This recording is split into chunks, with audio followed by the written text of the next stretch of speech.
What up, Whiskey Ginger fans? Welcome back to the show. If it's your first time joining the show, welcome to the show. Got a good one for you today. Like my man Steve Harvey done say, do me a favor. Leave a comment down below for the Al Go Rhythm. I want to thank everybody. We got over 500,000 subscribers. That's huge. I'm growing the channel. And as you know, I'm starting my new golf show, No Bad Lies, also on this channel. I would love it if you spread that around, passed it around. That premieres every single Wednesday. This is going to be every Friday until the wheels fall off, baby. We're going to continue the Whiskey Ginge and grow with No Bad Lies. If you're a golf fan, check it out. If you're not, maybe it's something you might be interested in. Who knows? Who knows? You never know.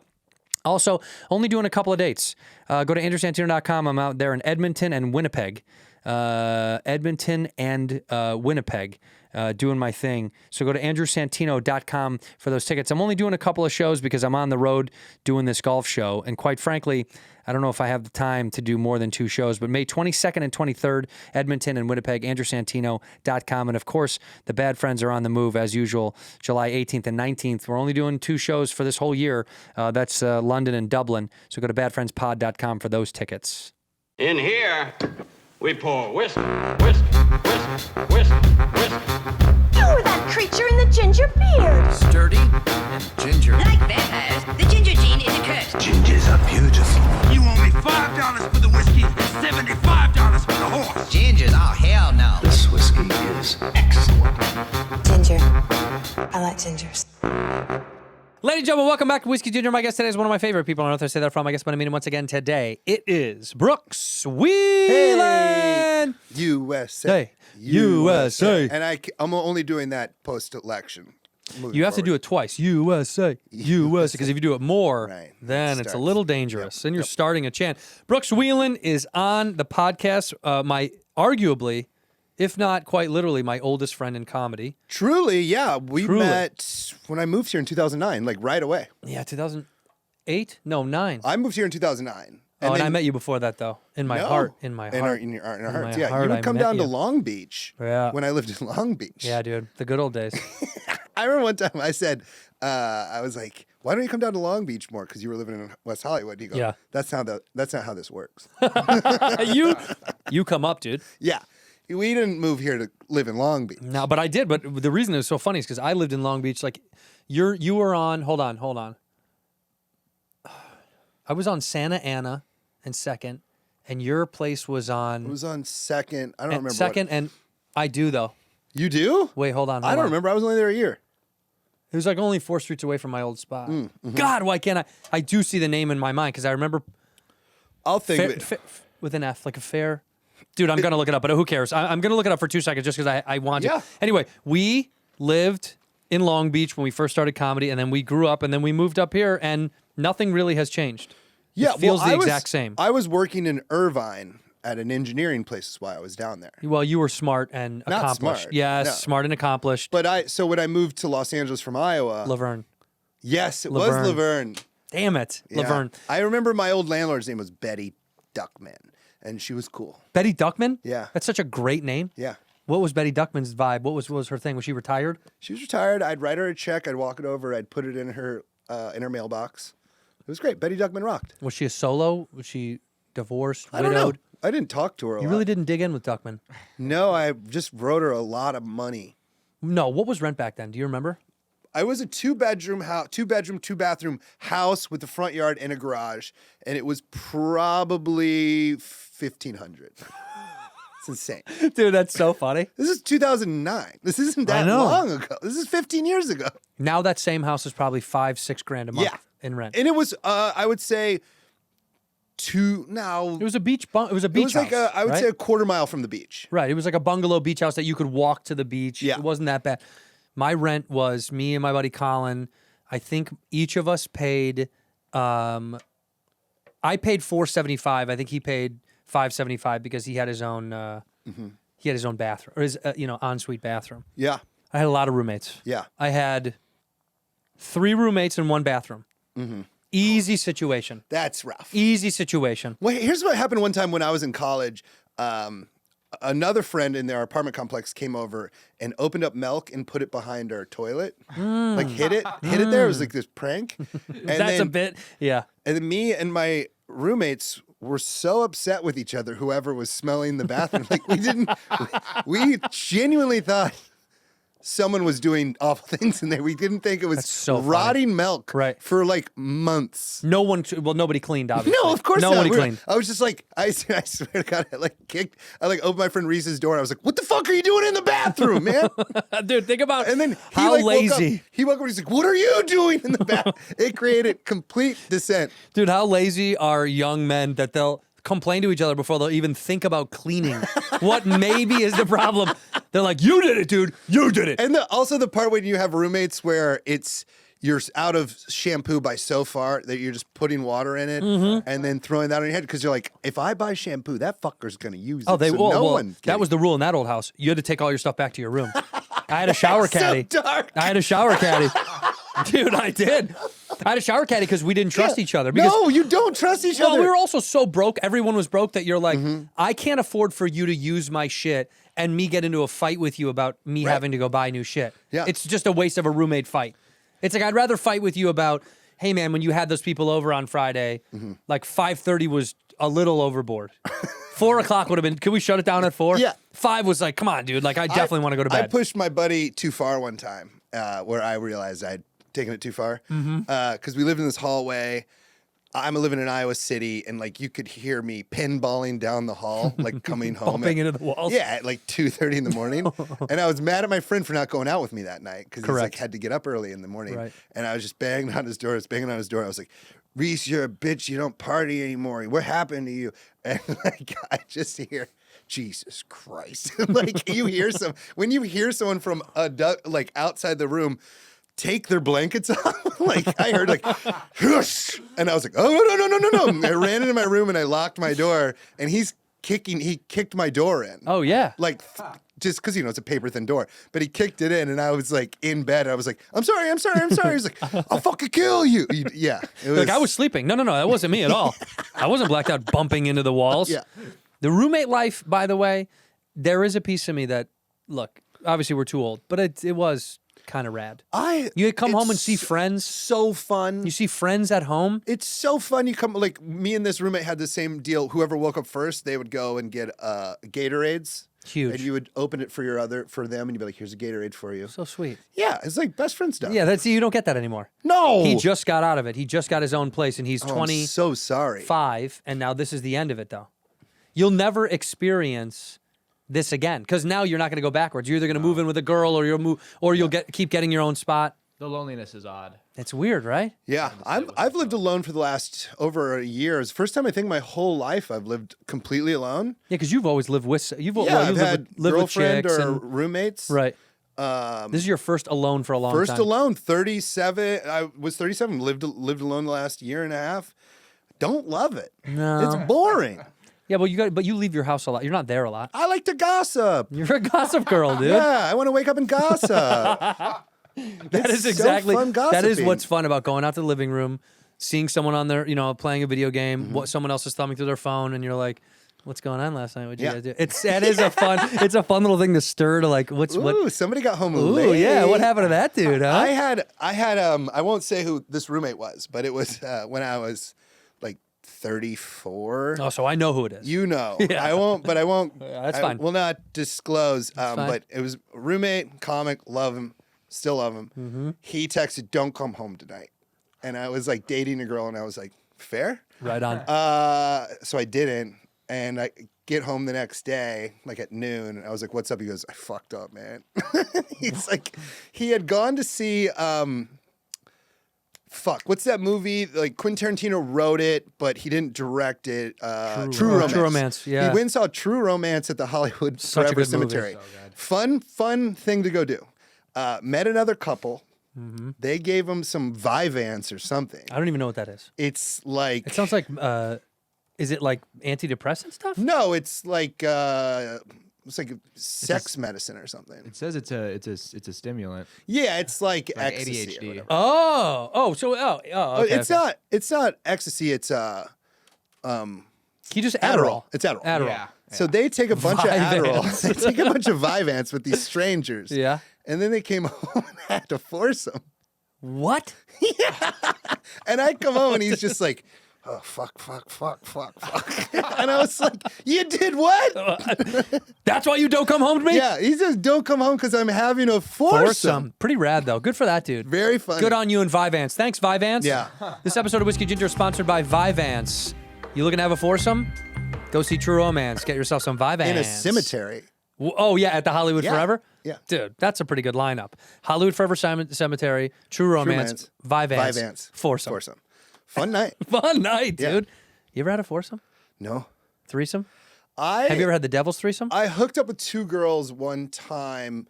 Not like we didn't have sex, but we were fooling around. Sure. And it was after I was doing the Bell House in New York, and I felt terrible afterwards. And I was like, I'm sorry. This felt like Why? Because you didn't think you did a it good just job? Felt like I was like, I'm not a threesome guy. Right. And then they told me that like we came to the show with this purpose, and then I felt like I had been used. I was like, oh, I guess I'm just a piece of meat. Well, you were. Yeah. And you should be. Mm-hmm. I did the Devil's Threesome with my buddy Todd. Oh no. Yeah, it was tough. That one was pretty rough. I just turned into Pete Seeger from that Bob Dylan movie. Oh Oh, goodness. no. Oh, goodness gracious. I just Get him his banjo, please.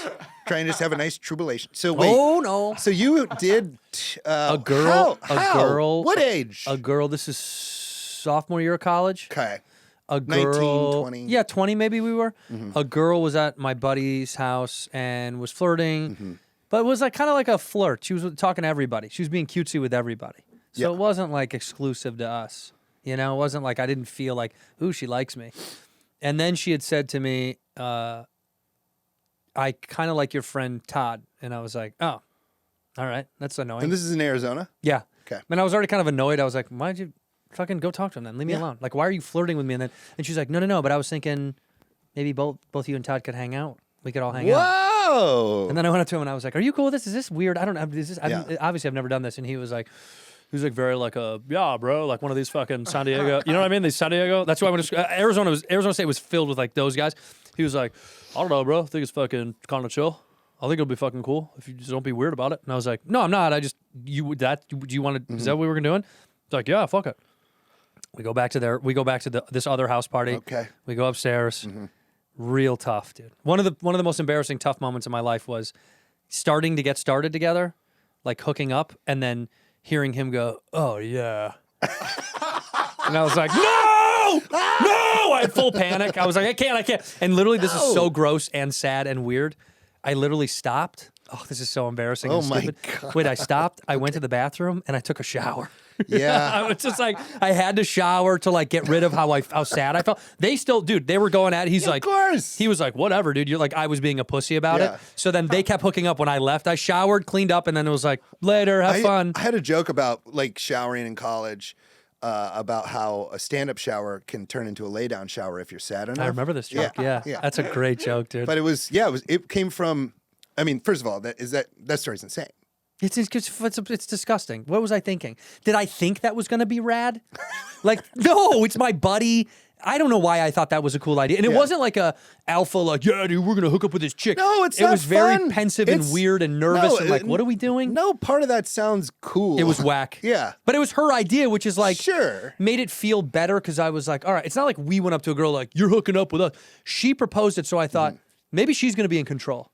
Do you know what I mean? Like, I'm going to walk in the room and she's going to be like, here's the deal. No. We all got in the room and we were like, okay. It was so fucking weird, man. We have a friend who, it's his joke, so I'll let him tell if he chooses to, but he has this story where when he was like a senior in high school, he was hanging out in a hot tub with a gay guy, and the guy was like, I bet I can make you come really fast.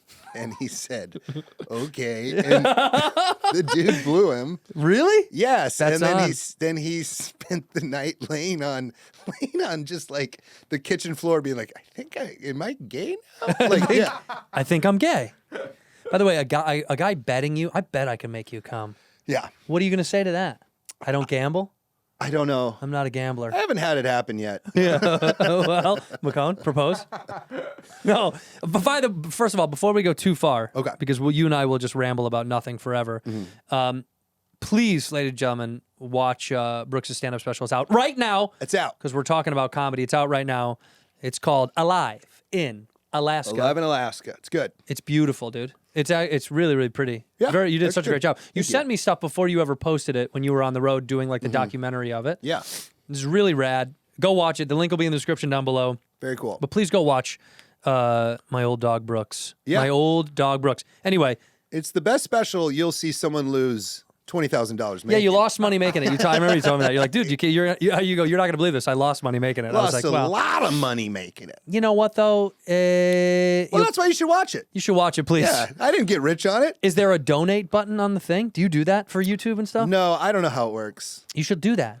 No. Wait, what do you mean? That's a very normal thing. He'll tell you. I'm not going to just come see me live. Come see me live. Yeah, but what it does though, it is kind of rad. I've seen this with specials where people self-produce them. There's an option to tip, and then people will help kick back to finance it. Well, you don't need the money. wish What I do you knew care? that. It's not on his when I channel. It's put on it 800 out. Pound Gorilla. Yeah. It's at 800 pounds. Yeah. Oh, what? They wouldn't give him that money, huh? That's disgusting. I also just watch it. It's good. Listen here, 800 pound. Good people though. I did my special with them. Or I did my first album. They're great. Whatever. Okay. College bullshit. Wait, hold on though. I want to talk about Alaska Okay. for a second because I've never been. My buddy Josh did wilderness touring there years ago. Mm-hmm. I foolishly didn't take him up on the offer. He's like, "Come up, dude. I'll give you the free run. Like, you'll come with me on the wilderness tour." Yeah. And I had like one little gap chance to do it, and I blew it. And then he left and quit doing it. But I was super, super bummed. Did you ever do like one of those wilderness tours where you go camp for a while? I've With been a to guide? Alaska twice. I went up for my 30th birthday with Nick Rutherford, and we camped in Big Denali for a week. Did you have a guide or no? You went No, solo. solo. And then this last time, no, I've been 3 times. Went to Fairbanks. Fairbanks is fucking whatever. Fairbanks sucks. Really? Southern Alaska is the best part of Alaska. You think you want to go north, you want to stay in Southern Alaska. Why does Fairbanks suck? It's tundra. Oh, it's too much. It's too just- cold. It's just No, nothing. it's just the mountains aren't even there. It's just flat and high up and flat, cold. empty, high up, Flat, empty, high up. and you can see Russia. Not from Fairbanks. You can maybe. I'm doing. So I just booked another tour in Alaska in September. If you want to come, Who tours more than you in Alaska? I'm like the Alaska guy. Now. You're like the Alaska guy. I love dude. it. No, that is rad. Yeah. But tell me though. So Fairbanks, you got to go Fairbanks down. sucks. Juneau's the best. Juneau's cool. Juneau I've heard is rad. Anchorage is boring, but it's in Alaska. The thing they say about Anchorage is like when you're in Anchorage, you're an hour and a half away from Alaska. So it just means you drive anywhere for an hour and a half and you can get to somewhere cool. Well, do you fly into Anchorage though? Don't you? Yeah. Yeah, you have to, right? Yeah. Juneau's cool. Just like Southern Alaska rocks. Okay, the people, the crowds. Like when you started going there, what's Dude. the vibe of the humans that are there? The vibe for like these really small towns I do, because I did like this big tour Yeah. and then finished with the special in Anchorage. But it's anytime we've ever done comedy in our whole lives, you're like, hey, if you don't want to see comedy, go to a different bar. Yeah. But I was in towns where I was like, this is the only bar. And if you don't want to see comedy, talk as loud as you want. I'm sorry, I'm in your bar. Yeah, I'm at the only bar in town, and they're telling you to be quiet, and you just got done working all day. This is on me. Yeah, Yeah. yeah. And No, the promoters were like, that's kind of how it goes. right. People there were cool though, but they're a little like, if you're good, why are you here? Like interesting. Okay, all That's how right. I felt in Iowa. Right. Like anytime anybody would come through Iowa, I'm like, must not be doing good. As if Iowa's just like an empty place in the middle of yeah, nowhere. like what? If you must need some money. Yeah. Someone has a fucking little child support payment. Yeah, we got a lot of. Did you take someone with you, by the way? No. So you cold a show? Well, it was even crazier. I had local Alaskan comics opening for me everywhere. Did you find anybody that you were like, this person's really Yes, good? Absolutely. Would you take them with you on a tour of the No. lower? No. No way. Yeah. All right. I like them. Not that much. Yeah. They were great for there. Well, shout out a name. Give us a name of somebody. Do you remember Ben somebody? Peterson was great. Ben Peterson. Yeah. Shout out to BP. Yeah. Justin Sands is super duper funny. No, I'm not gonna shout him Okay. out. Just Ben. No. Yeah. Ben's. I mean, there was a bunch. I did like probably 20 comics I met along the way. Wow. Yeah. It was like But there's no comedy club. no comedy club. It's only bars and maybe a theater, a couple of theaters. that One might be theater, there? the Beartooth Theater, yeah. Right. So, but like I got there, hopped in Ben Peterson's car, drove to McCarthy. That's like an 9 hour drive. 9 hours? Yeah, McCarthy's a town of 50 people. Oh my God. 50. It's just one family. It's in a guy had taken over the town. Truly, Yeah. He's Seriously, it's a small family. He's It's- like, I'm in charge of the roads here. And they were like fighting with him, but I was doing stand up at his bar. So I had to side with the man who owned the roads. always got to sign with the man who owns the roads. Yeah. That's a key to life. Side with the man that owns the roads. And so that the tour kicked off with me doing this called Last Man Standing.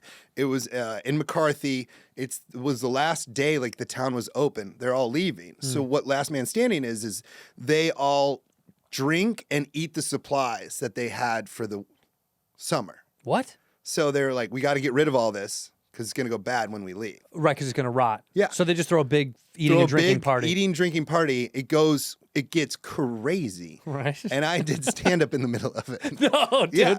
People are gorging and binging. But it was Months the of food. food. The food was so fucking bad because it truly was like the end of their. What are we season. talking? It's like a bunch of elk and it's like all. No, dude. No. Like somebody was like it's just like they had like hot sauce in a bowl and like chips next to hot sauce. And they're like, do you want to dip the chips in hot sauce? And then like old macaroni, and it was fucking awful because I it was do love just, old macaroni though. Sure, but I remember I was sitting there and somebody was like, they put out ice cream cones, and I was like, oh fuck, I gotta go get an ice cream cone. Just cones. Just a cone? Just a cone. No ice cream. No ice No, cream. that's insane. So it was like you could eat an ice cream cone if you wanted. But it was no one creative. Did not someone make something with the stuff? Oh, I don't See, know, this man. would be the trick, right? Old macaroni. What do you do with old macaroni? You know, you fry it. Okay. You fry old macaroni. Look, I performed in front of a fucking buffet, man. A bad buffet. Tough, dude. And then I found out like 20 minutes in, I was like, do you guys speak English? And they didn't. It was a lot of German people. Wait, Germans? It's a national park. It's an interesting place to go. Wow. Some people ended up there. It was a wild way to start off. What did this do for your ego? Is it helping or hurting? Well, it was all good because truly, like I was like, I want to be in Alaska for 2 weeks before I shoot the special so I can open with Alaska material. Sure. So I'm just like, this is good stuff. Yeah. Like, this is good Getting stuff. good stuff, baby. Yeah. So it was all worth the experience. I was trying my best. But it was tough a little bit. Yeah, it was really bad. Like what are you having the nights at night where you're like, what am I doing? This is a bad idea. No, I never thought it was. I was always pretty stoked. You're red on it. Yeah. See, I was having fun. So then it's all good. Yeah. Because some of those, historically, there's some moments where you're Well- like, maybe this is the worst idea I've ever had in my entire life. Yes. Like You're right. sometimes I had known how well the Anchorage shows had sold. So Sure, I was so like, you were fine. We're good. Right. We're gonna get there. This is just B-roll. Right. When you bolster it to something that's already done, you're like, this other shit doesn't matter. Right. It'll be fun. If it's rad, it's a bonus. If it's not, it's a wash. Yeah. And I don't really care. But you financed it, filmed it, had your own film crew, so you didn't have a production company help with all that. You did all 800 that. pound helped, but okay. So it all started with 800 pound gorilla being like, "Hey, do you want to shoot a special?" Because I'd opened for John Oliver at the Ryman Theater in Who's that? Nashville. He's a comic. He's doing all right. Popular? No. But I was at the Ryman and then it was good. And they were like, "Hey, do you want to shoot a special?" I was like, "I do." And they're like, "All right, which city?" And I was like, "I wanted to go to Alaska." And they're like, "No." No. Yeah. They're a like, bad "Here's idea. how much we'll give you to do Chicago." It was $15,000. They're like, "If you want to go to Chicago and shoot it for 15 grand, we can do that." And I was like, "I want to go to Alaska." And they're like, "We're not going to Alaska." Yeah. And I was like, "What if I cover everything over 15 grand?"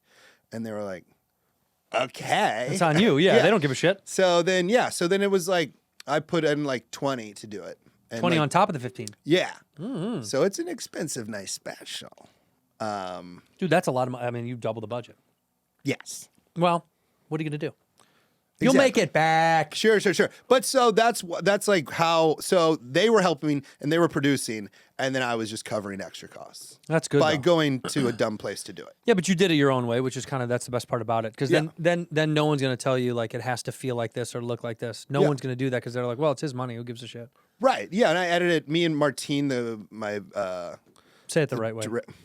Martin. Martine.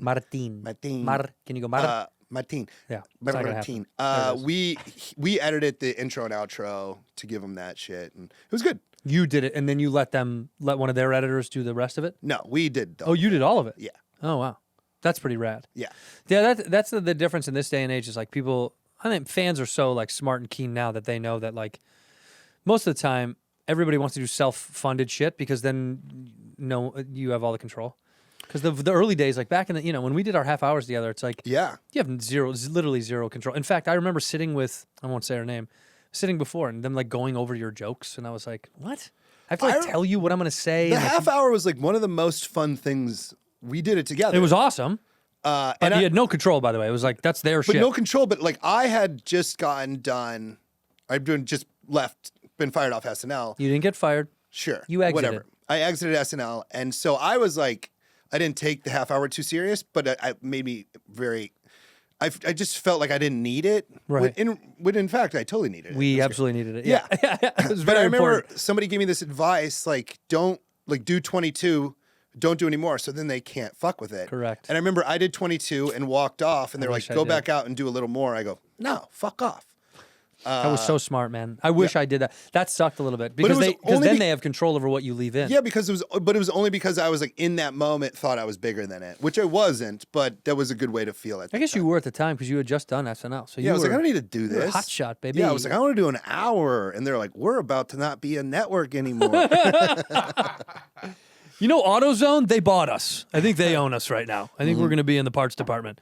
Yeah, no, it was a cool moment for our friend group. our career and our friend group. Yeah, it was kind of wild, and we stayed in the same hotel room. Yeah, I remember the night before, I closed on a joke that we had gotten stoned in my room, you, me, and Hampton, and I was doing a bit to you and Hampton, a guy who gets mad at a party and tries to storm off, but he had Rollerblades rollerblades on, yeah, dude. So I was just remember doing it in my hotel room and like screaming at you, being like, fucking fucker, fucker. And then I closed the special with It was great. Yeah. When you were acting it out in the hotel room too, the act out's the best part about it. Yeah. To watch a guy struggle to get up after he's yelled at everybody. Yeah. Kiss my ass! And then like, Yeah, just like, fucking assholes, shit, man. fuck. It's such a good bit. Yeah, it was so fun. Like that was peak, like being excited to do comedy. It was, well, because it was also like real TV for us. Because back then too, getting on TV was impossible. It was like Yeah. Tonight Show, maybe Conan, and then Leno was not a real thing for any of our friends I remember the anyway. first guy I ever saw do comedy was Barry Rothbart did Leno. Oh, he did Leno. Yeah, and That's I went wild. with him, and I was like, "That's Jay Leno, man." It's Jay Leno, dog. He's right there. Yeah. You could touch him. What was the first late night set you saw? Like, Conan. did you do it? Was that the first time you saw it? Was when you did it, or did No, you no, see no. Oh, somebody? the first time I went to one? Yeah. The first time I went to one was to watch. I'm trying to think of who I watched do Conan. Maybe Did you? Morin. Morin did Conan. That makes sense because I remember when I did Conan, Brent was there. He worked at Conan. Yes. I think I went to go see him do a spot. That was my first time watching a live one. And it's so funny when back then when you go to watch it too, you know, you don't know how the ins and outs of this work. And so like I waited in the line for the audience. Yeah. And then someone had found out that I was like there because Brent had asked someone to go, and the woman was like, "What are you doing?" I was like, I thought it was go here." She's like, like so annoyed at how dumb I was. It was Right. like, "No, you fucking guy, you're supposed to be in the thing." But I thought you sit in the audience. I was like, Yeah. "Is that where you go?" She was like, "No, you fucking idiot, you stand backstage." So I stood and watched. Who used to do warm up? Jimmy Pardo. Pardo. Yeah. I watched Pardo light up the crowd. Those days were the best Conan days. I did Conan, and Pardo came backstage, and he was just like, "Not a good crowd." I'm like, what? Don't tell me that, dude. Don't tell me that, dude. It's like they're rough. I'm gonna go home. I was like, okay. It's so funny that, and then you cracked it anyway, but sometimes that does work. Like in a bad way, I was in Vegas. I've told this dumb story, but like Joel McHale was hosting like a weekend for, oh my God, what's wrong with me? Jim Beam. And Jim Beam was like, hey, we want a bunch of comics. It was me, Gary Veter. You know Gary, right? Love Gary. The best. Alonzo Bowden and one more, and I'm forgetful. But I was like, oh, this is going to be great. Like, Gary, we're going to hang out in Vegas. This is going to be rad. We'll go get something to eat. Like, you know, they paid for this nice hotel room. And we get down there, and Joel McHale is the saddest I've ever seen anybody in my entire life. And he comes backstage, and he's like, yeah, have fun, guys. Like that. Like, yeah, enjoy. Yeah. And I was like, what's his deal, dude? He's being a real wiener about it. This is awesome. We're getting paid like $5,000. I was like, we're billionaires. Whoa. Yeah, we're billionaires. That's a lot. I was like, we're billionaires. Yeah. And Gary and I are like all amped up, and I'm like, Joel's just having a night, dude. We're going to go rip. And then we went out there. I remember I go out there, and it hit me. Jim Beam wasn't good old Southern Kentucky boys. It was bought by Suntory, the Japanese whiskey maker. Okay. Like, they're a huge company. It was all Japanese men in business suits. And I'm telling my jokes to people at round tables cutting into meat. And I was like, oh, this is the saddest I think I could ever be. Not one dude, not even, some of the guys didn't even turn their shoulder to look at you. They kind of shouldered away from you even more. And I was like, right, Joel's right. This was the worst. It worked, whatever he was doing. But also, like, that's when you're new and you're like, I have to do well. Now it's nice to like be in that room and be like, well, we're all just gonna fucking eat I don't it. care. Yeah, I couldn't care less. Yeah, back then it was like nerve-wracking. No, you need to do well so you get asked back. But now it's just like, if it's not going well and people are eating, you're like, all right, we'll just stand here. Right. Like, I don't... Viter did good. I ate it. And then Alonzo Bowden, of course, killed it because they were like, please stay clean, stay clean. And we did do squeaky clean. And Alonzo Bowden, obviously not going to be able to say it, but he comes out and he goes, y'all ever seen an N-word this big before? And they loved it. Of course. And I was like, look, these little Japanese guys are racist. Look at these guys. Like, they fucking lost it. They were like, they couldn't believe he would say it. I remember I was... He crushed. Alonzo crushed. Well, I mean, of course he did. I was doing the Comedy Central South Beach Festival. Oh, I remember you went to that. It was me. It went, by the way, wasn't that like 1 year it only happened? Like We it was your ended year? it. We ended it. Yeah, you started and ended it. It was me, Chris Stefano, Sean Donnelly, and Michael Che. And those DeStefano. And with your Che- powers combined, you can end any festival. Sean Donnelly, New York guys, ready for anything. I come out, my little LA attitude, like, hey, we're just gonna work through it. It was in an outdoor venue in like it wasn't even in a theater. It was free comedy at like 2 in Miami. Oh, gross. Who's going to that? I'll tell you who came on. A homeless woman fought me on stage. She came up and she was like, what is this? And I was like, how are you? And then she like punched me. Not good. Yeah. I'm in Miami. But then Che and DeStefano go up, fucking laser. They did well. And I'm like, what the heck? They had the thing. Yeah. Yeah, because they were used to the chaos. Exactly. Yeah, I was they just had like, it. don't you guys want to see me read out of my notebook a little bit? Yeah. In here, we pour whiskey. This episode of Whiskey Ginger is brought to you by Squarespace. Squarespace is the all-in-one website platform designed to help you stand out and succeed online. Whether you're just starting out or scaling your business, Squarespace gives you everything you need to remain your king of your domain. Showcase your offerings with a professional website, grow your brand, get paid all in one place. Squarespace is phenomenal. If you never used it before, you don't know what you're missing. I've created so many websites over the years. They're usually inefficient and stupid and ugly, and thanks to Squarespace has wonderful templates, and they guide you step by step on how to make something appealing and something that can grow your business and your audience.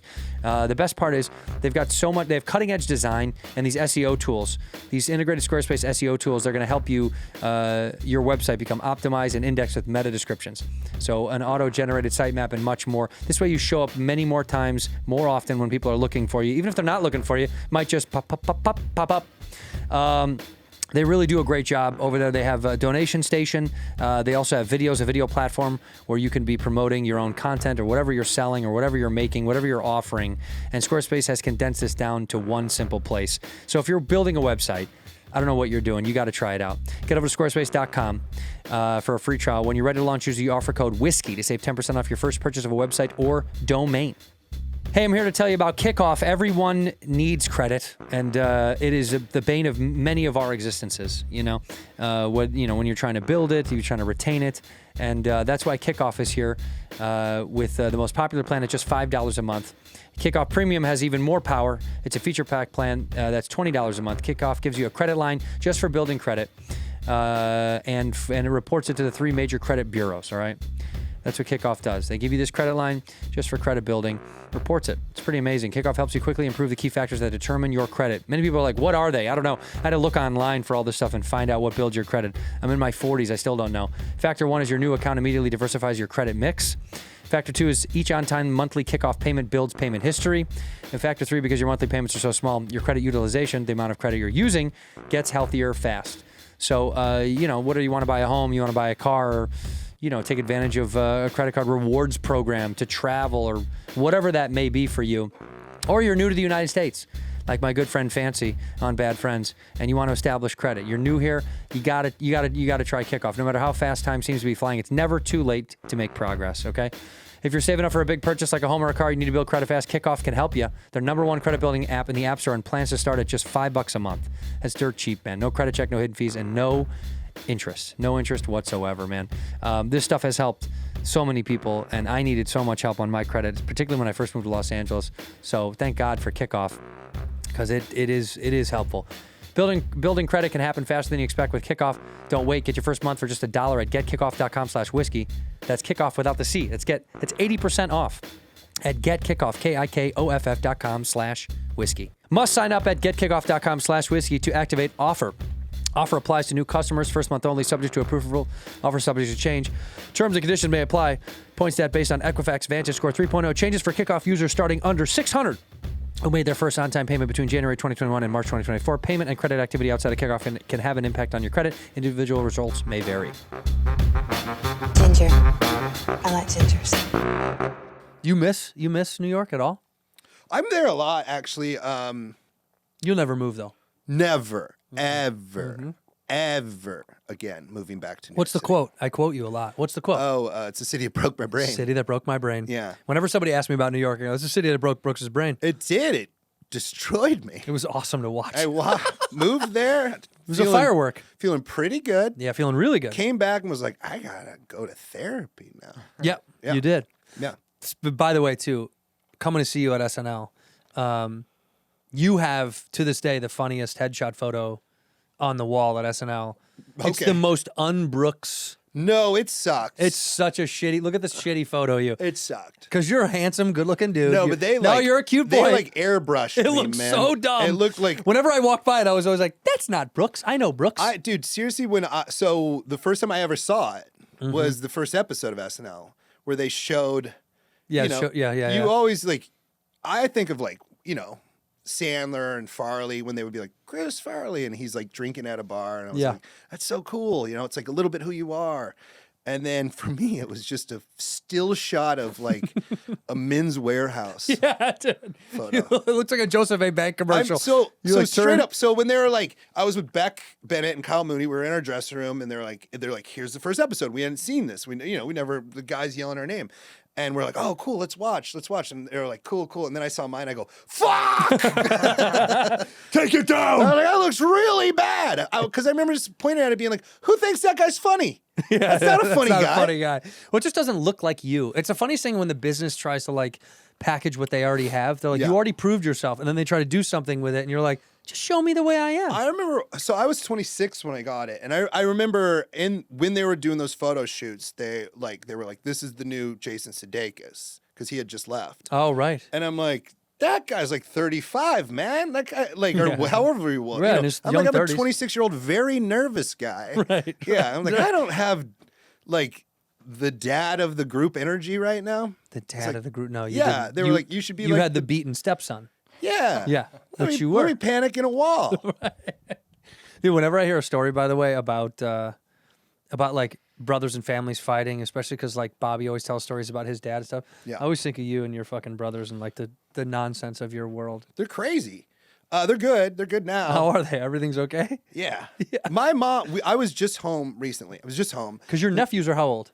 So my nephews are exactly the same spaced out as me and my brothers. They're like, I don't know, 15, 13, and 9. Wow. And my grandmother passed away in November, so I went home and I was with them. It's okay. So let's clap for a second for his grandmother. She's gone. Shout out to Shirley. Shout out to Shirley. Yeah. So we drive from Des Moines to Clinton, and they're really cool. They're really nice in the back because they're just like, on their iPads and I shit. was just gonna say they're in digital world. Right. And then my mom was like, they fight a little bit. I'm like, not like us. And she was like, you didn't fight. And I was like, there was a game we played in the back seat where the seat buckle was a snake and it bit knees. Like if you fell asleep, the snake bit your knee. Yeah, you got a snake bite. It's just the meanest jab your knee with the seat buckle. And she was like, it was fun. I'm like, it wasn't fun. No, it's terror. Yeah. That's so much. That's just all this.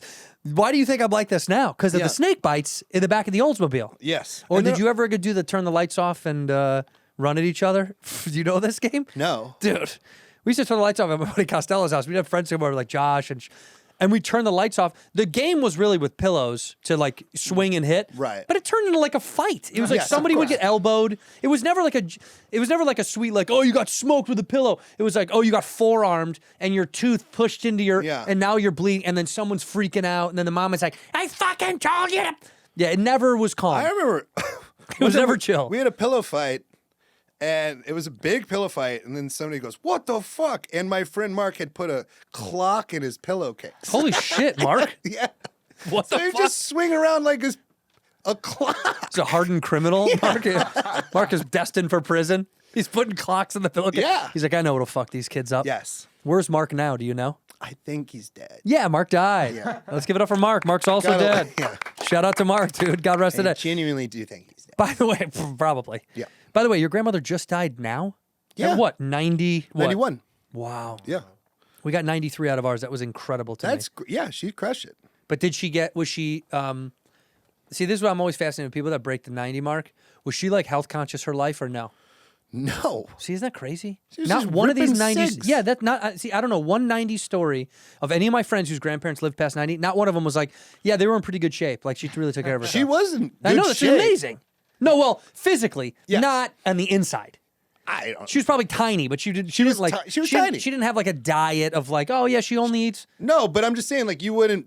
At no point in my life was ever like, my grandma's unhealthy. I was always just like, this lady rips cigs and is the chillest woman I've ever met. Super unhealthy. Yeah, We that's would the best go. part. She was rad. When I was in college, she'd send me $50 every Monday, and it was That's crazy. how you buy your first car, baby. Yeah, it was awesome. Impressive. So I would live off $50, and then once a month I'd drive over, and her and I would go gambling at the Clinton Riverboat. Damn, she was Casino. the shit. Yeah, Ripping cigs on the cleaner. What kind of cigarettes, by the way? I don't remember, but I remember she was like, I was like, you know, when you're 19, you're really like, I'm doing stand up. Right. Like she like told the casino or at some luncheon. Love And this. she was like, I got you a gig. So I did stand up. Wait, seriously? Yes. Damn, I have- Nana. Yeah, 3 months in, where you think you have an hour, Would you have 4, 3? I had 0 minutes. You had no time. Yeah, but I did it. 30 No, you minutes. had time when we were young. Of course. Yeah, But I I'm saying- remember. but like 19, I was at. That's how delusional I was. I was like, I can crush a casino luncheon A midday in luncheon. front of my grandma. Yeah. Yeah. And did you stay squeaky clean? You stayed Oh clean? no, I didn't. I never stayed clean in front of my family. I was always like, whatever, they'll hear it eventually. Sure. But then the worst part was bombed, and then had the lunch with everybody. Straight The up. pain of having to eat after you eat shit. But I was so dumb at the time. I was like, it's tough crowd. It's all good. Hey, Dolores, the peas, please. Because I think that's like when you start stand up, you have to be like rational, but also hyper delusional. Oh, yeah. Like it's a real sliver. The thin line between like drive and complete and utter delusion. Delusion. They're right next to each other. Very close. Yeah, it's super close. Dude, I bombed at I did a Sons of Italy or whatever it was, like the Italian festival down in Sons Hawthorne. of Italy? Yeah. In Hawthorne. I know. It was an Italian festival. Sounds super right wing. It was. Yeah. It was. Yeah, to iron my hood and everything. This is like And so what the I- mob puts on. Yeah, the Sons of Italy. Yeah. No, it was the Italian Heritage Festival, and it was in Hawthorne. And my friend Mish, her dad was the mayor. Okay. And she had been like, my buddy's new to stand up. You got to let him try, right? Yep. So I wrote, and like I wrote all this Italian stuff about my Italian side of my family, and this is like 3 years in. Remember when you used to write? In the book. I just do it on stage now. Well, I do it, but then I do it on my phone. It's funny. This Right. is it now. It's Yeah. no longer Remember all the notebooks? We had thousands I of still them. do notebooks because it makes me feel good. Yeah, but it's not real. No, I do it in the phone. Yeah, I do it in the phone. Yeah, it's bullshit. Okay, but go ahead. So No, you're but at so the I Sons wrote of in this Italy. stupid book, and I'm writing like a lot of material about my Italian side of my family, and I'm thinking like, this is really gonna hit. Like, this is gonna connect, and it was also clean because they're like, gotta stay clean. So I get up there, and immediately, Clean Italian heritage. yeah, dude, immediately, and I'm 2 years in, immediately, just unbearable buckets of shit. I mean, like, and I'm falling apart in a way where I can't believe I'm doing so bad. People are kind of annoyed. Like, they don't like it. They're mad. Right. And it's just like this. I get off and I'm sitting and eating with her and her family. And this is kind of a glorious story, but I'm feeling like shit. And I'm having people come up and be like, yeah, what do you, that's, you keep doing, you do stand up. And I'm like, yep, I'm going to keep trying. And then I hear this voice that's like, oh, it's all right, kid. You know what? They, you know, that's not, this isn't for them. And I'm like, oh, thanks, man. And I turn, and it was Uncle Frank, Jimmy Kimmel's now passed away uncle. Frank Potenza, I think his last name was. This is a crazy story. And Frank, was kind of chumming me up and being really sweet to me, and was like, Jimmy would like you.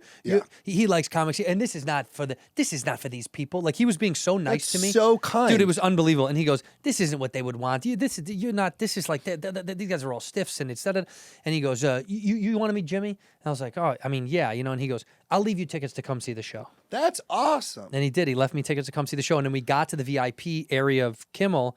And I kept saying, I'm on Frank Potenza's list. Frank Potenza, let's say. And they were all like, I don't think so. I don't see anything. We'll go ask. They go ask. He comes out. And he's like, hey, come on, let's go. That's awesome. Dude, he was like this. Rest in peace, by the way. Give it up for Frank. He's gone too. But dude, that thing saved my life because I remember feeling like I should quit. This was like, what am I doing? This isn't for me. I felt like that's what the world of stand-up was going to be. Like, you got to be able to do these crowds. Yeah, you don't have to be able to do No, you don't. But when you're young, you think you might have to. Do you remember the John Lovitz Comedy Club at the Universal City Walk? Please, the worst club in the history of comedy clubs. Andy Kindler had the best joke about it. He goes, it's not just the worst comedy club ever built, it's the worst building. It is, dude. It was like a 4-story. Yeah. It was straight up. You looked straight down. It was all, and by the way, the underhang overtook the crowd so much. Only the first 3 rows had like light. It was insane. It was awful. It was terrible. Truly awful. Terrible. And Emily LaFord was booking it, who now books the store. Right. And I was freaking out because I was going to audition for Saturday Night Live the next day, and I found out like that day, and it was she was the only person I knew to text me like, "Can I go up tonight? I'm going to do audition for SNL tomorrow." She was like, "Yeah." I bombed so fucking hard. And with stupidly being like, I'm auditioning for Saturday Night Live tomorrow. Here's my 5 minutes that I'm going to do. And it bombed so hard. And I do respect myself for this. At the end of it, I go, imagine if you see me on that show. Can you imagine in 2 months if I'm on that show and with material? This? Yeah. It went so bad. Yeah, but it wasn't you. That place. No, it wasn't me at all. It did the next day. It went really good. And you got the show. Yeah. That place sucked so much for people that don't. It was Universal Studios. It's in between like a Bubba Gum Shrimp and it's above a Bubba Gum Shrimp. And next to that, it is. It's like next to. It's like literally above a Bubba Gum Shrimp, and it was right next to a what is it? Why can't I think of it? Like a Howling Wolf. Yes, exactly. A piano bar. That's exactly right. The Howlin' Wolf. And it was in Universal Studios, all tourists, no locals. And by the way, not that matters, but no one who lives here knows that was there. So it wasn't like anybody from LA knew it existed. Awful. It was awful. Also, the next year, you got close to getting SNL. I tested for SNL. Yeah, I remember at my birthday, Brian Tucker, who was the head writer there, asked me about you. Oh, yeah. Because you had just tested. And I was like, he's a good dude. Wild world. And then they gave it to Petey. Yeah. It was me, Soder, and one more person up for it. And then they gave it to Pete. Well, Pete, well deserved. I've talked about that on the show. I always thought that was funny when Lauren was like, because I was 30 at the time. You were 20. I was 27. Yeah, it would have been my 28th birthday. Yeah, I was 30. Yeah, and I remember Lauren flew me back to New York after flying me to LA after I already auditioned, and I thought, oh, they fly me back? It was pretty good. That's fucking. And they flew me back, and I was like, what's going on? And he's like, you're not the puzzle piece I'm looking for. And what? I was like, he had a meeting to tell you you're not on? Oh, yeah, I thought I told you that. No. Oh, I went back to go. They're like, go have Lauren wants to have a meeting with you. It was supposed to be like a lunch or something. Crazy move. It was hilarious though. In retrospect, I actually thought it was kind of tight because it was like. No, it's like actually nice. But I'm like, if you're going to have a meeting with the dude, you think it's probably good news. For sure. Also, it would have been just keep me in New York. It was like 3 more days or whatever. It was wild. So when keep going though. No. It was when he said I wasn't the puzzle piece that they were looking for, and then I knew Sodi didn't get it. I was like, man, what the fuck? Who'd they pick over? Because I thought. And we'd known Pete. We did Montreal with Pete. Yeah. Like we did all the things together. We did Montreal together. Half hour together. Adam Devine's house party. That's right. When I heard it wasn't Soder, I thought if it wasn't me, it's going to be Dan. Right. But I didn't know Pete was in the running. No one had told me. Meanwhile, one of your super close friends is. I told Colin Jost the other day. I was like, he's like, how was it after you got fired or whatever? Something. I was like, I had a gun and I didn't know if it was for me or someone else. I was not handling this so well. accurate. Yeah, dude. I was just like in a basement being like, you, me, new. Like, yeah, you broke. It was awful. You had a fracture. And then like, then there's Pete and Andrew and Soder testing for my job. Okay. Yeah, like dude. a little shaky. I remember being like, dude, I think I'm going to test for SNL. And you're like, really? Cool. I think I That's said cool. I think I said I'm not the guy to talk to about. Yeah, I'm not the guy to talk to about this. I'm holding on for dear life. Yeah. No, but you're what it did for you was, made you a way stronger comic. Way strong. Going to New York, living in New York for 2 years makes you a way Stronger comic. But yeah, no, I don't even know what we were talking about. Besides, yeah, that was you got close. I remember We did. I Tucker sniffed was it. asking about you at my birthday, and I was like, yeah, he's good. You're like, I don't want to talk about it, man. I don't want to talk about it. Yeah, it you're was like- like a week after I got fired. Well, because that's hard with that show. That is the weirdest part Well, about also that. I was 28. You know, like in that moment, it was very hard and difficult For sure. to then see Pete get to do 30 updates his first season. I'm like, what the frickin' heck? You know? That's not what you said. Yeah. What the frickin' heck, dude? What the frick, dude? What the Let me farge? do two. I think the wildest part was me going back. I went back to SNL, and Drake was the musical guest, and I had a few on the floor, and I went out to go watch Drake on the floor, and Lawrence walked up next to me, and I didn't really know it was him, and we stood there for a good couple of minutes, and he turned to me, and he goes, "Oh, it's great to see you." Oh, that's nice. I was like, "It's great to see you." He's like, "You're doing well." I was like, "Pretty good." Thank you. Yeah, it was kind of nice. It was like it was like a weird time leap where I was like, "Hey, yeah." Dude, he is just like, Well, I you love want to the be guy. mad at him, but then when you talk to him, you're like, that was cool. Like, it's Yeah, no, dude. I mean, I never worked with him before, so I like him. like the last time I talked to him, I went and sat down with him at like a after party, and he was like, "Why aren't you working more?" You know, and I was like, "Buddy, you fired me." Yeah, dude. Yeah. What did you want me to do? Why aren't you working more is hilarious. You should be working more. I was like, "Okay, it was up to you." I'll get right on Do you it. produce comedy? Yeah. And they in fact do, by the way. Yeah, for the 50th. So the 50th is coming up, and I was like, do I go? Yes. I was like, but my friend won the lottery to do a 3-week camping trip down the Colorado River through the Grand Canyon. And What do you mean one? I don't understand. So you have to put in to get these Ah, a permit. He got so a you can't permit. you can't just buy the tickets. No, he got a Whoa. permit drawn, and that's all of February. And I was like, I think that's gonna be better for my brain than going back to SNL. I agree, but also it would be cool to go back. Of course, I would go if I wasn't going on this camping trip. 2-week floating 3 down week. 3 week down the Colorado Down the River. Colorado River. Wow. Yeah. What city do you start in? Lee's Ferry. Lee's Ferry. Yeah. And where do you put stop? in there? Like right before the Hoover Dam. It's like Lake Mead. Yeah.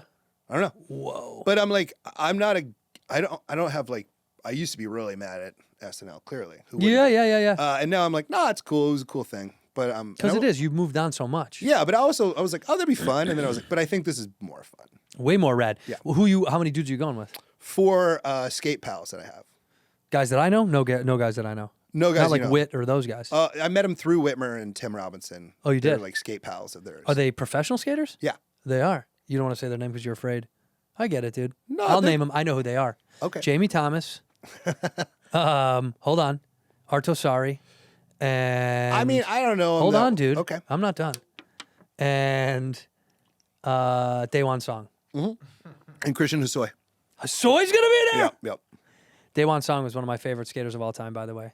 Watching his videos, I remember thinking, how can not, it's very stonery when you're like, how does not everyone think this is the greatest thing that's ever happened on planet Earth?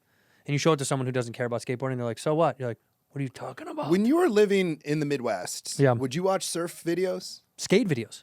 But No I would surf. watch surf. Nah, I would never- I was lasered on surf videos. I was Yes. obsessed with surf Skate videos. videos only. I was obsessed. I could name you all the skate. The DVDs are still in a box in our closet of all my old skate videos that I loved, like all the 4-on-1s. Dude, I fucking loved those. I watched them like grossly. That one time, Chris Cole, who's a skater who dates Whitney, one time him and I got in. We were chatting, and he's like, "How do you even know that?" I was like, "Dude, I watched these. I don't know why I'd rewatch parts for no reason. I got obsessed. Like there were guys that."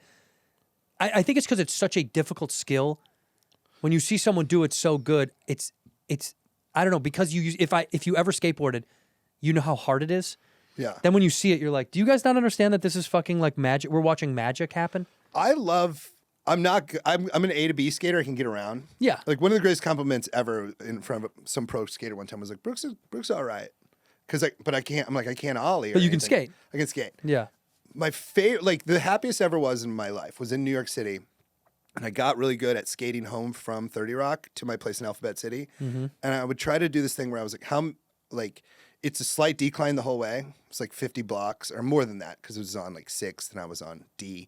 But I was like, I got to the point where I only touched the ground 3 times on this skateboard home, which is like, like That's 5 miles. huge. Just going through traffic. And I was like, that's the most fun I've ever had in my life.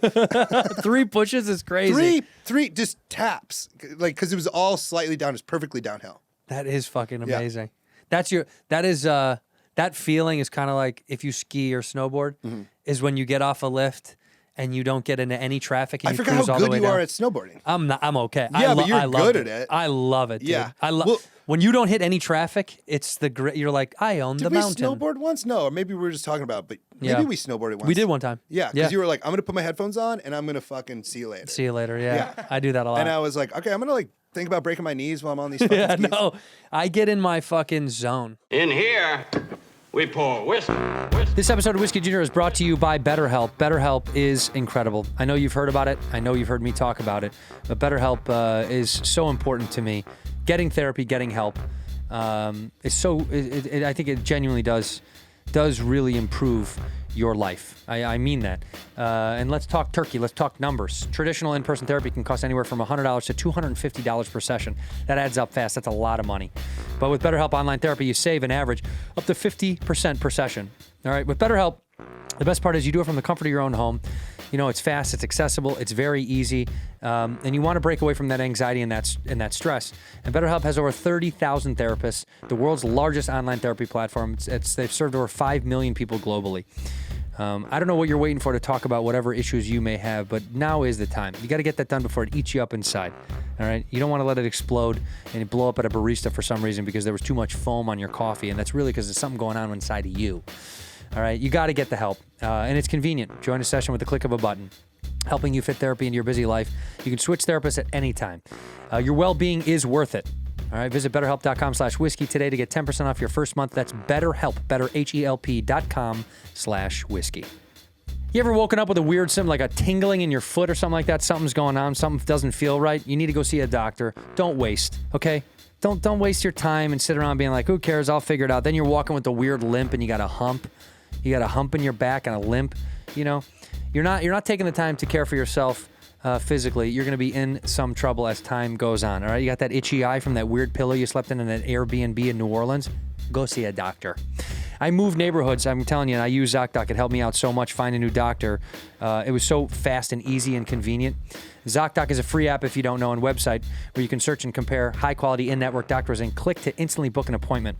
100,000 doctors are on there. Okay, with we're talking in-network specialty too, whatever it is. Podiatrists, phoniatrists, philanthropists are not on there, but all the aesthetists that you need to help whatever you got going on. Appointments made through Zocdoc can happen fast, typically within 24 to 72 hours of booking. That's so quick.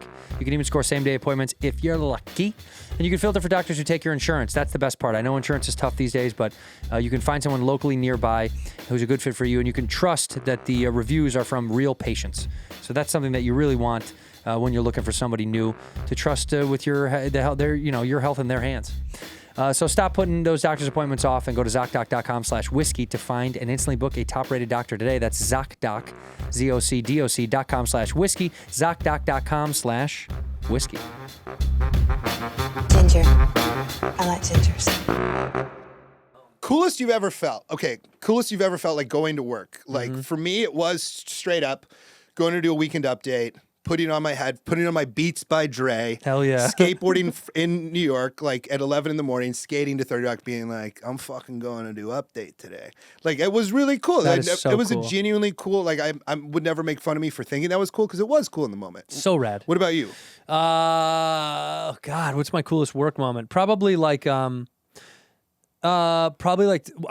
my parents when I did Curb because I was so excited to work with Larry that I thought that was like the coolest day on earth. That I was like, because my parents didn't really get it, but they were excited for me. I was like, you guys don't get it. Right. Because they were like, you've been on TV. And you're like, no, this is not like this. I remember when you were on the first Arrested Development, the reboot of Arrested Development. The reboot. I thought that was so sick. That was rad too. I was beyond nervous. Bateman was very nice to me. Very, very nice to me. Because I remember thinking, if I improv and it doesn't go well, right, they will send me back to Chicago. Yeah. Like I was like, they'll be like, you're fired from Hollywood, not just the show. And he was so nice because I tried a few things and he kind of he did like a very Bateman like smirk, like he liked it. but I was careful. Like the way you try stuff, you know what I mean? When you're like, Yeah, of course. I don't wanna Also, do too you're much. new. When you do just a guest on a show, like they have such a connection. They've been together for Right. years, and Right. then you come in and they're like, who's Tony over here? Fucking out of town hardhead over Yeah. here. He thinks he knows what he's He's fucking gonna doing. come in and try to steal the show? Yeah. No, drive into the reverse of that would be also when I auditioned for Larry and I made him laugh and I made him break in the read. Yeah. That kind of I did have a moment of like, this is the greatest feeling on planet Earth. That's I'm actually awesome. funny. Like Larry laughed because he did the Larry laugh. You know, you've Yeah. seen the Yeah. like that thing that you're like, oh, he's really laughing. That's awesome. He's not doing like a fucking phony. Yeah, that was kind of my shining moment. I mean, but these are the moments that happen when you're little, and then you're like, yeah, it's like how I think Gladiator is the best movie I've ever seen because I saw it Of when I all was time. in 7th grade. Yeah. I'll just never have a better Gladiator. I'll never have a better movie going experience than seeing Gladiator in 7th grade with my older brother. Oh, that's like I was rad. just like, this is the best movie ever. And like I will never like a movie as much as I liked Gladiator. No, in that's 7th so grade. true. That's so funny. Like Batman in the theater to me, I was like, now there's a billion Batmans, but it's like I remember seeing Batman being like, okay, coolest thing that's ever happened of all Yeah. time. And now if I go see a movie, I'm like, it was pretty good.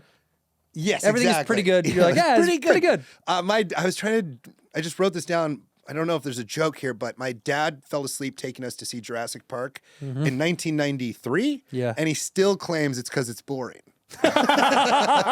He won't be like, no, I was just tired. I was a dad. And I was, it wasn't good. He's like, nah, it's a boring movie. I'm like, Jurassic Park's boring, Jim. Oh, did you like the dinosaurs? That Yeah. impressed you? You're like, yeah. And it was, this was the first time they ever did the dinosaurs like that. Yeah, but also first time anything ever looked anything like It that. was incredible. Yeah, and he's like, nah, it's not for me. It's like when your dad first saw Star Wars, he was like, I don't know, space, kind of gay. You're like, what? This is crazy. Yeah. I only fell asleep. I've only left or fallen asleep in one film, and it was. This is heartbreaking because I love both of these guys, Will Ferrell and John C. Reilly's. Step Brothers? No, the Sherlock Holmes. Well, that's fine. Dude, but it killed me because I thought both of these guys are the kings. Yeah. And I literally was dozing off, and I was like dozing off, and I caught myself. I turned to my right. My dad. It was back home. My dad was kind of like looking down, sad, and my mom kept like turning to me and my sister, being like, "Is this bad?" And I was like, "It is kind of fucking bad." And they were like, "We should leave." I was like, "We have to go." I remember. Okay, I've twice in my life. So I grew up in Manchester, Iowa, which is an hour from Cedar Rapids. And so if we want to see a movie, you had to go drive an hour. It's a big deal. Yes. And so 2 times everyone wanted to see a movie, and I said, no, I want to see this movie. And I went and watched a different movie alone. Oh wow! The first one was everyone would see Forrest Gump in my family. I said, no, Baby's Day Out. I prefer Baby's Day out. Skip the Gump. over Forrest Gump. Give me Baby's Day Out. The runtime difference is pretty dramatic. Yeah, Forrest Gump is like 5 hours long. Baby's Day Out, cool 81 minutes. You could have watched it 3 times. So I just was in the lobby for like 2 hours after Baby's Day Out, just kind of being 7 or whatever. I thought it was pretty good. Yeah. Did you do that more than once, or that was the one time? But then a different time this happened, but it wasn't with because my family came out. They're like, Forrest Gump's incredible. I'm like, you didn't even see Baby's Day Out. Yeah, you think that's You good? think that's good? Wait till you see. It's gonna stand the test of time. And Oscar. It'll win an Oscar. yeah, the baby for Yes. sure. The other time, my friend's mom drove us. It was like 9 of my friends, and I would have been in like 6th grade. Van, we all go down. They're all gonna see the Blair Witch Project, and I knew it would be scary, and I did not want to see it. I was like, that's not like I will take being called lame over not sleeping for a year. Sure. So everybody saw Blair Witch. I went and saw Bowfinger completely alone. Dude, the juxtaposition of these movies is I was amazing. a 6th grader watching Bowfinger being like, this is pretty good. I'm not gonna get scared. I'm gonna go watch Bowfinger, baby. Yes. Yeah. Wait, can I say something about because I see your tattoo sticking up your sleeve? Oh, yeah. You have a joke about it. You've talked about it, but you texted me the other day. Yes, a big get. Will you tell? Big fucking get. You texted me and I was like, "This is so rad." Well, because I texted people because I'm like, this is actually pretty it's so crazy. rad. Adam Devine hit me up and he goes, that's big. It's huge, dude. It's fucking huge. It's also about a movie. I saw that Bob Dylan movie and I loved it. And I had the It was day. so good. It was good. It was fun. The guy wrote a lot and I was like, I need to change it up. So fantastic. I went to Malibu. I just drove to Malibu, took my bike, took my skateboard, some notebooks, and I was like, I'm gonna read and write and bike around Malibu. Just have a day. Yeah. It's like December 22nd or something. It was a Tuesday. I don't know, nothing. So I'm just like, go for a run, and then I'm on my bike. It's Point Doom is kind of a one-way street at the end. So I hop on my bike. I'm riding out, and then another guy. It's not a busy day. Is riding in, and so this tattoo for people who don't know is Anthony Kiedis' tribal tattoo. Right. I got it when I was 17. Red Hot Chili Peppers when I was 17 is my favorite band of all time. Mm-hmm. Of all Still time. one of your favorite bands of all time. Still enjoy them. Yeah. Have dunked on them a lot on television. But it's fun. Because It's fun. Yes. Yeah. Scarred my body over them. What I got, you got to give it, put it in you, dude. Yeah. Yeah. So I'm riding, and like I've seen him a couple times, and I love it every time. And another guy's riding, and we make you're riding, eye contact, sup. It was Anthony Kiedis. He's riding his mountain bike, and I'm riding my mountain, and I was like no fucking way. Yeah. So then I was like, clock it. Like, and he can tell that I clocked it, He knows when a 38-year-old guy loves it. For sure. So he was like, Yeah. So I go and like, I'm like, holy fucking shit. Anthony Kiedis in the wild. Mm-hmm. In the bear, dude. and- Alone, by the way. Alone. How crazy that he's not even with anybody. Dude. Solo keyed. So then I was like, I know he has to turn around Yeah. because he's going to a dead end. Right. So I act like my bike broke. Oh, damn. Damn, this chain again. So I flip the bike up, like pull my chain. I'm fucking with the chain. Silhouette starts coming over the hill, baby. Hell yeah, dude. Yeah. Get that phone out. You hear that? Bow, Yeah. down, down, down, Get the down, phone, like straight up, like he's right there. He can tell that I'm about to take a photo of him. 100%. He takes arms off, crosses, like looks cool as fuck. For sure. I'll show you the Send photo. you the photo so we can show the audience. Yeah. And He's like, looking like you would think Anthony Kiedis would look on a mountain bike in Malibu. it's the only silhouette you'll ever see and be like, that is Anthony Kiedis. And then I proceeded to just like be the happiest guy I've ever. Panic. Text me like, dude, you're not going to fucking believe it. Look at that guy. It's the greatest. That's And Anthony Kiedis. It's 100%. It's unmistakable Kiedis. Yeah. Text it to me so I can show the crowd. Okay. It is one of those moments where when your childhood enters your adulthood, you wish you could talk to your little self and be like, dude, you fucking, how sick is this shit? I mean, another thing happened too with another mutual friend of ours, Drew Tarver. Yeah, I love Drew. So Drew Tarver got invited to the Red Hot Chili Peppers playing a benefit for the ocean in a backyard in Los Feliz. Wow. This is right before the pandemic. Mm-hmm. And he knows that I have this Chili Peppers tattoo. And he was like, yo, do you want to go see the Red Hot Chili Peppers play a benefit in a backyard in Los Feliz? I was living in Los Feliz. I was like, yeah, come over. We'll like grill and have some beers and we'll walk up there. And then we walked to the house. Mm-hmm. The Red Hot Chili Peppers played. Ugh. And like 10 minutes in, I started crying. And he's like, you all right? I go, this is what I thought would happen when I moved here. You'd think when you're a dumb idiot from Iowa, Yeah. you will move there and walk to a backyard party that the Chili Peppers are playing. You do. I was like, it's happened, man. It's fucking happened. It's pretty beautiful. Yeah. Do you remember the song you cried at? I don't know. It was like parallel universes. I was just like an emotional Sure. situation. Yeah. Yeah.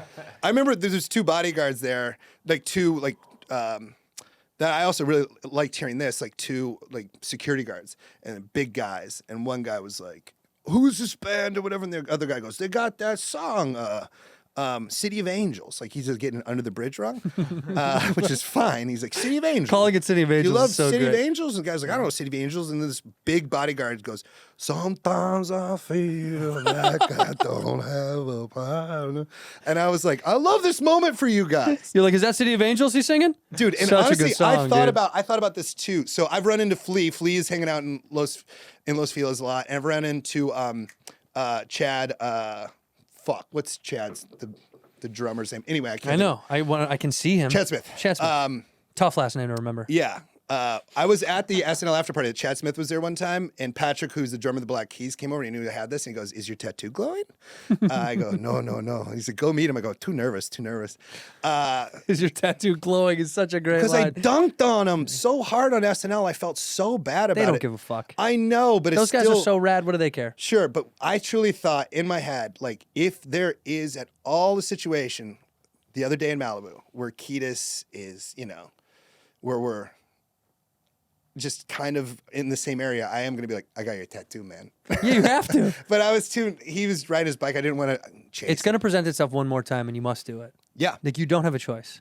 You must do it. And I texted you. I was like, you showed it? You said it? Yeah. You're like, I got it right. I can't. Yeah. But you have to, dude. Well, he was going this way, and then I was like, he can't follow him. You go, excuse me. Check it out. Imagine him stopping me like, what's up, dude? No, thank you. Yeah. Yeah. No helmet, cool beanie. No helmet, sick bike. little scary. By the way, Kiedis, if you're listening, and you are, I know he is, please wear a helmet. Let's start wearing helmets. That's my favorite celebrity sighting I've ever had. I also have a different one, then I want to hear yours. Yeah, okay, go. Yeah. My first celebrity sighting, so I have 2 great celebrity sightings. Mm-hmm. It was right when I moved here. I was at the Gelsons in Franklin Village. Got it. In front of me is Katy Perry and Russell Brand. Russell Brand. Yeah, Wow. they're married. And he leaves and he He comes was just back. fucking produced at the time where you were at He it? comes back with 2 12-packs of Diet Dr. Pepper. Mm-hmm. And he like puts them in their thing and she was like, take one back. You don't need 2. And he goes, I want 2. And that was just such a real moment. I want to.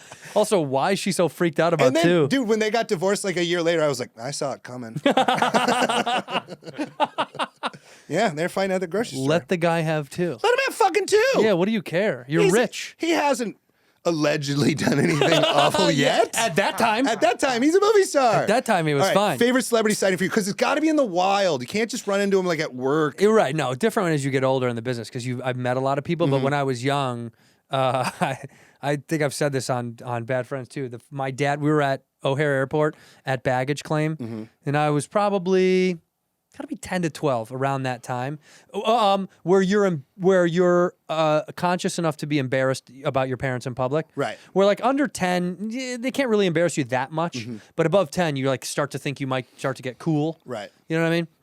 And there, I see a guy across the fucking carousel, and I think it is who I think it is. And of course, my dad validates it, and he literally out loud goes, "Tom Selleck," and waves. And Tom Selleck like looks. Tom Selleck is in a moment of like, "Why would you do that?" Oh my god! He just starts looking around like, "Why the fuck would you yell my fuck?" And he goes like this, like a dude, "What? Don't fucking do that." Yeah. And then I was looking at my dad like, why would you yell at Tom Selleck? Oh. Like, in my mind, I thought, he's going to come beat the shit out Yes. of you, dude. Tom Selleck. By the way, I don't know if you know, Tom Selleck's a big boy. You got a big old mustache. He was a big dude. I don't know how tall he was, but I remember seeing him and going, are all celebrities huge? Because he was probably He's 6'4". 6'4". But dude, honestly, What? no, he also was like thick as fuck. He might have been like 240. He was a moose. And I remember thinking, Dad, if you talk that way to celebrities, they'll beat you up in public. Dude. Tom Selleck was the funniest, actually the sweetest. Not a funny story. I recognized, and I don't remember her name because I'm dumb, but the mom from Wonder Years, she was at an ice cream shop Okay, downtown that's Chicago, and I was with my mom, and I was tugging on my mom. I was like, that's the woman from, that's the mom from Wonder Years. Mills. Allie Mills. And my mom had she was like, who are you talking about? And I go, Wonder Years, the show that I like. Right. That's the mom. And my mom was like, what do you mean the show? And I'm like, on the TV. And my mom like didn't get it through her head. And then finally she goes, well, do you want me to go say hi to her? Like my mom wasn't really, she was like, I don't get why this matters. Right. She walks me up. She said, my son wants to say hi. And I was like, hello, I like the show. Will you sign a napkin? And I still have the napkin of the ice cream shop signed by her, by the mom from the Wonder Years. It's worth millions, by the way. First celeb I ever saw, Iowa City. It is better when it's not in LA. It feels way better when it's not in LA. I was at a brand new Chipotle in Iowa City. There's this tiny fucking cool looking guy.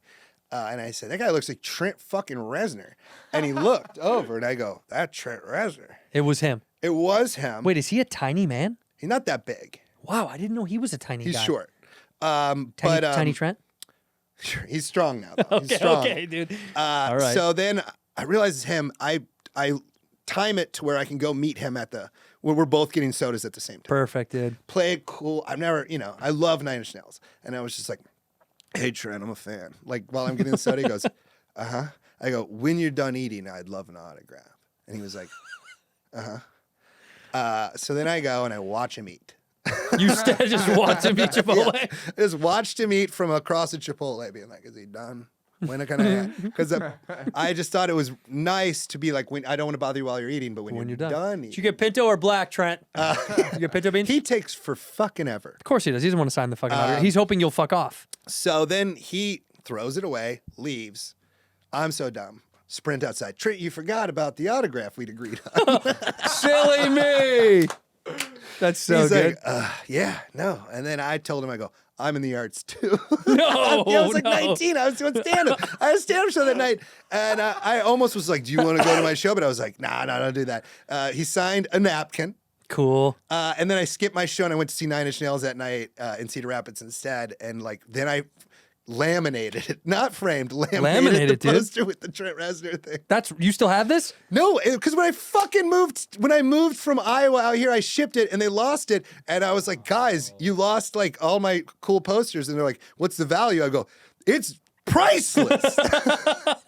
It's Trent Reznor Chipotle napkin sign. Yeah, I don't know how dude. much that is. It's $1 billion, pal. Yeah. You can't insure that. My dad did this crazy thing one time that's really, really funny. It's like, you know, when your parents do something, my dad especially, it's just like sometimes he'll you know, I'll be mad at him and then he'll do something that I'm like, God, that's funny. Yeah, yeah. He told me the other day his favorite president's like, he just likes the horny guys. So he's like Clinton. Yes. Yeah. Clinton and Trump. Clinton and Trump. Horny It's like guys. the horny guys. Yeah. Horny boys. I was like, that's really funny, Jim. That's a great shirt, by the way. Horny boys. I like Just the Clinton horny and Trump. guys. We lived next to the Field of Dreams. Right, that's right. And they would have, like build houses next to the Field of Dreams. And when I say build houses, I mean got yelled at while I Correct. got fired from a construction job. But they had this like Hall of Fame night at the Field of Dreams. And it was like, you know, in the 90s when baseball players weren't rich afterwards and they had to go do shit. Yeah, they go to work. Yeah. It's So all crazy. these fucking Hall of Famers come. My dad's favorite baseball player is George Brett. He likes, because George Brett fights people. He does. Yeah. Yeah, he My was the dad man. likes George Brett and Tony Stewart. These guys are psychos. Yeah. So he buys, at the end, he gets drunk enough to where he bought George Brett's game-worn jersey. Holy shit. Yeah. I don't know how much it was, but he got it. It's got to be a lot. Throws it on right away. Fucking buttons that guy up. Yeah. We're like out in the parking lot afterwards. Like he's like smoking a cigarette, being like, fucking, I don't know if this jersey was, you know, like I might have spent a little too much on this jersey. And then somebody comes over, they're like, oh my God, George Brett. He's like, yeah. They're like, holy shit. Will you sign my baseball? My dad goes, ah. So my dad starts signing as George Brett a line forms. No. Yes. He signs like 10, 15 people. Your dad does not look like George Brett. He looks, at this time, he did. Oh, he did? Yeah, they're the same age, big old dumb mustache. Just a mustache, yeah. White guy with a mustache. But then like the 16th guy gets up there and goes, what the fuck, dude? This isn't George Brett. And my dad goes, never said I was. And then he said, somebody came over and they're like, you really fucked up my baseball, man. Because they had all these Hall of Famers. Oh, and then shit. one fake George Brett on it. That's a way better story for Yeah, that guy. he He's was like, just like- this actually is a George Brett. That's Jim Wheelan. That's Jim Wheelan, dude. That's Mr. Jim Wheelan. Yeah. Mr. Brooks Wheelan, I love you. Dude, this is so fun. Please, ladies and germs, go watch the special. It's in the description down below. Yeah. Alive in Alaska. And also, I'm sure you're on tour. You want to plug some dates? I mean, when are you going back Yeah, out? well, I'm out right now. I'll going be back out on the road? Yeah, I'm in Bloomington, Indiana this weekend. Then I'm on this long residency in New York City with John Oliver and Seth Meyers. This once is a right. month. I should have mentioned this. No, because it's fine. We talk They- about it. They don't need help selling tickets. No, but it is kind of fun. But if you're out in New Once York, a month, I'm at the Beacon with John Oliver and Seth Meyers, and then I'm also in Cleveland at Hilarities, and then in Sunnyvale at Rooster T. Feathers. brookswheelan.com. Yep. brookswheelan.com. We're going to end the show the way we always do it, with one word or one phrase. And look in that camera, one word or a phrase whenever you're ready. Okay. In here, we pour whisk, whisk, whisk, whisk, whisk. You were that creature in the ginger beard. Sturdy and ginger. Like vampires, the ginger gene is a curse. Gingers are beautiful. You owe me $5 for the whiskey and $75 for the horse. Gingers? Oh, hell no. This whiskey is excellent. Ginger. I like gingers.